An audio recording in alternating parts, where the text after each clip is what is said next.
আল্লাহ পাক বলেন, কুল ইন্না সালাতি ওয়া নুসুকি ওয়া মাহইয়ায়া ওয়া মামাতি লিল্লাহি রাব্বিল আলামিন।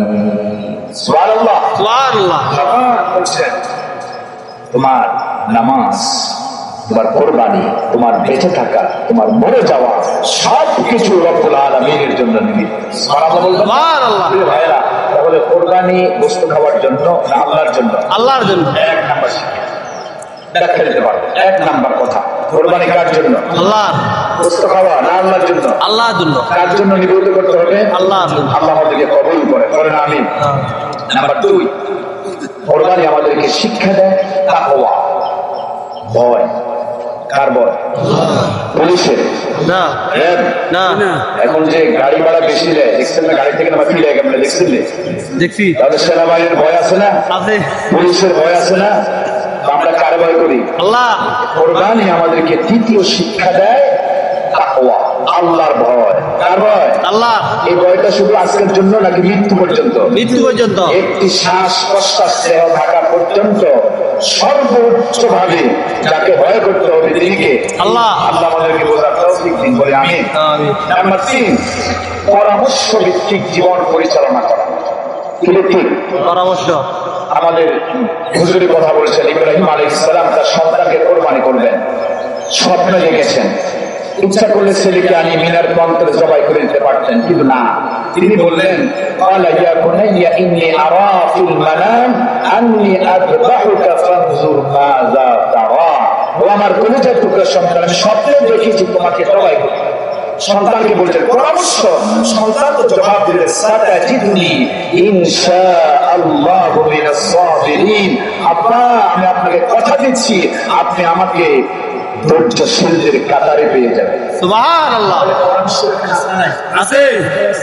জবাই করতে পারতেন কিনা? পারতেন। কিন্তু তিনি সরাসরি এভাবে তাকে জবাই করেন, সন্তানের সাথে পরামর্শ করেছেন। আজকে কোরবান শিক্ষা যতদিন বেঁচে থাকবো, পারিবারিক জীবনে, সামাজিক জীবনে, রাষ্ট্রীয় জীবনে পরামর্শের বিকল্প কিছু নাই। যারা পরামর্শ ছাড়া একতন্ত্র কাজ করে যুগে যুগে তারা লাঞ্ছিত, অপমানিত হয়েছে। একতন্ত্র লোক আছে না? কথা বলেন না কেন? আছে। মানে সুর যার তারাই এমন করেছে, তারা লাঞ্ছিত হয়েছে নাকি সম্মানিত হয়েছে? লাঞ্ছিত হয়েছে। কোরবানি আমাদেরকে এটা শিক্ষা দেয়, তোমরা পারিবারিক জীবনে, সামাজিক জীবনে, রাষ্ট্রীয় জীবনে তোমরা পরামর্শ কেন্দ্রিক কাজ করো। পরামর্শ যেখানে আল্লাহর রহমত আছে সেখানে আমরা বোঝার তৌফিক দিন, করেন আমিন। নাম্বার 4, কোরবানি আমাদেরকে শিক্ষা দেয় সবর, ধৈর্য।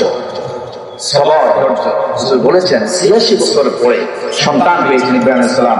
এই সন্তানের প্রতি ভালোবাসা, মহব্বত, আন্তরিকতা কম না বেশি? বেশি। আমার আল্লাহর ওয়ার্ডার জবাই করে দিল, সুরি গড়াই দিয়েছেন। আল্লাহ ডাক দিয়ে বলছেন, ইব্রাহিম থামো, থামো ইব্রাহিম, তোমার এই কোরবানিকে আমি আল্লাহ মঞ্জুর করছি। সুবহানাল্লাহ। সবর করেছে। আজকে যারা আমরা টাকা পয়সা খরচ করি, বেশি ভয় করেছি, টাকার একটা মায়া আছে না নাই? প্রিয় ভাইরা, 500 টাকার নোট সহজে পকেট থেকে বাইর হয়, কিন্তু আমার আল্লাহর হুকুমের কাছে আমরা হাজার হাজার টাকা দিয়ে পশু ক্রয় করেছি। এখানে মায়া নাই, এখানে সবর আছে। আল্লাহর উপর আমাদের একত্ববাদের উপর আমাদের বিশ্বাস আছে। আমার আল্লাহর হুকুমের কাছে আমরা সারেন্ডার করেছি। যেমন ভাবে ইব্রাহিম আলাইহিস সালামকে আল্লাহ তাআলা বলেছেন আসলিম, সারেন্ডার করো। তিনি কোনো আক্রমণ করলেন না, বললেন আসলামতু লিরাব্বিল আলামিন, আমার প্রতিপালকের সামনে আমি মস্তক অবনত করে দিলাম। প্রিয় ভাইয়েরা, কথা আর বাড়ালাম না, আমি আরো বলতাম 10-এর মধ্যে 5 মনে করছি। এখন সময়ের দিকে তাকাই 4 মিনিট।